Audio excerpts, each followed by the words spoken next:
இன்றைய அலங்காரத்தை பார்க்கலாமா? இன்று அம்மன் எந்த அலங்காரத்தில் இருக்கிறார் தெரியுமா கிரிஷ்?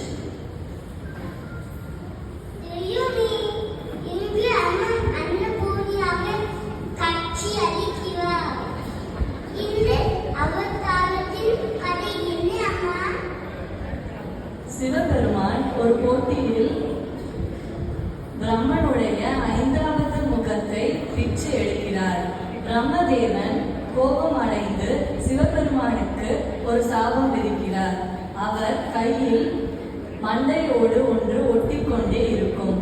அவர் பிச்சை எடுத்து அந்த பாத்திரம் நிறைந்தால் அவருடைய சாபம் முடிந்துவிடும். சிவபெருமான் நிறைய இடங்களுக்கு சென்றார். ஆனால் அந்த பிச்சை பாத்திரம் நிறையவே இல்லை. காசி சத்திரத்தில் பார்வதி தேவி அன்னபூர்ணியாக அவதாரம் எடுத்து சிவனுடைய பிச்சை பாத்திரத்தில் அரிசியிட்டு சாபத்தில் இருந்து நீக்கிறார். இதுதான் அன்னபூர்ணியின் அவதாரமாக தரிசிக்கிறோம். இந்த கதை என்ன சொல்கிறது என்றால், மனிதனுக்கு எப்பேற்பட்ட கஷ்டம் வந்தாலும் அவன் தீய வழியில் செல்லக்கூடாது என்றும், கடவுள் அதற்கு விதிவிலக்கு அல்ல என்றும் இந்த அன்னபூர்ணியின் அவதாரம் உணர்த்துகிறது.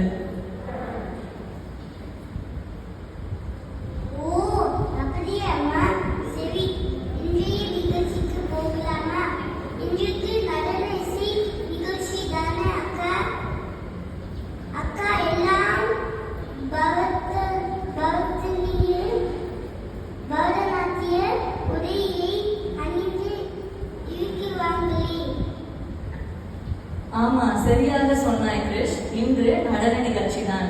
இதனை படைக்க மித்ரா ஃபைனான்ஸ் குழுவினர் வந்துள்ளனர். The team present here today are students of Guru Srimati Mitra Kalaiselvam, who is also the founder of Mitra Finance.